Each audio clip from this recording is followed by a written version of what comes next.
Switch 46 is the last switch on Black Knight, and I have a MPU and a driver board and a sound and speech board, I should say, connected. And the board was just sent for general rehab. I have replaced the headers, every header on the boards, and I have replaced the 5-volt filter cap for power in on the MPU and on the driver board. You can see all these headers replaced. The critical 40-pin interconnect board.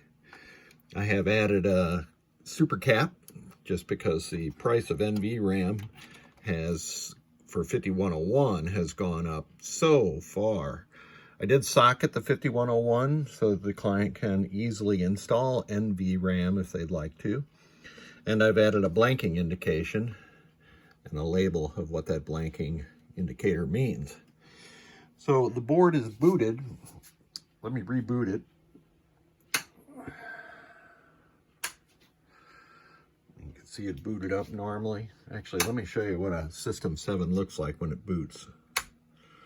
The 0 will come up, both LEDs light, and then both LEDs go off and the 0 goes off, and the only thing that's left on is the blanking. The lamp matrix is working properly, and the only solenoid that's turned on right now is the coin lockout solenoid. So let's put it into test. These are System 6 displays. Black Knight is expecting 7-digit displays, so some of these tests is going to look a little bit off. This is the sound test now, and I don't have the soundboard connected to this MPU, but the LEDs that you're seeing walking up the ladder are the sound selects that would be going to the CPU or to the soundboard. Well, that is working properly. Next test is lamp test. Looking good. The next test is solenoid test.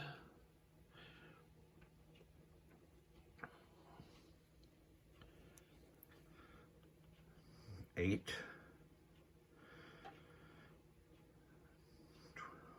13. When it gets to 16, it'll turn it off. And if we let this go around again, it'll turn it on. These last 6 are the special solenoids, and they are working correctly. And I have driven those to test them via the switch inputs. Let me do that one more time. There'll be 6 of them turn on. 1, 2, 3, 4, 5, 6. So that proves the switch inputs are working, and I just dragged this connection to ground across that header. The next test is switch test. And we know that switch 46 is the last switch. So I'm going down column 1.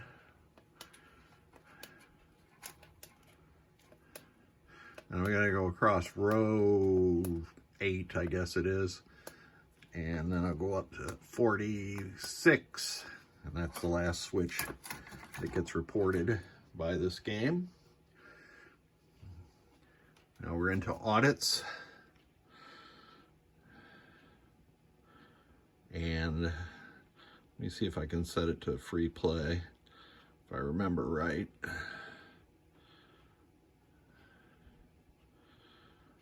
No, I missed the audit. Let me try it again.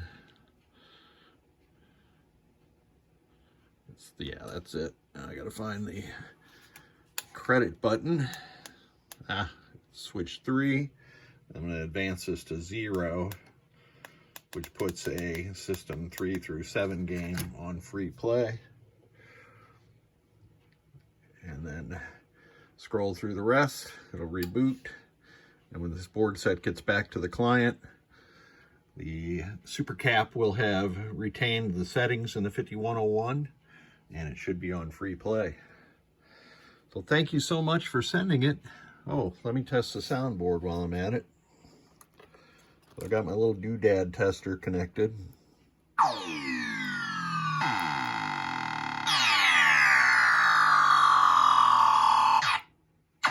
and that tests each of the sound inputs to the soundboard. Now I can test the rest of the sounds by pressing this button.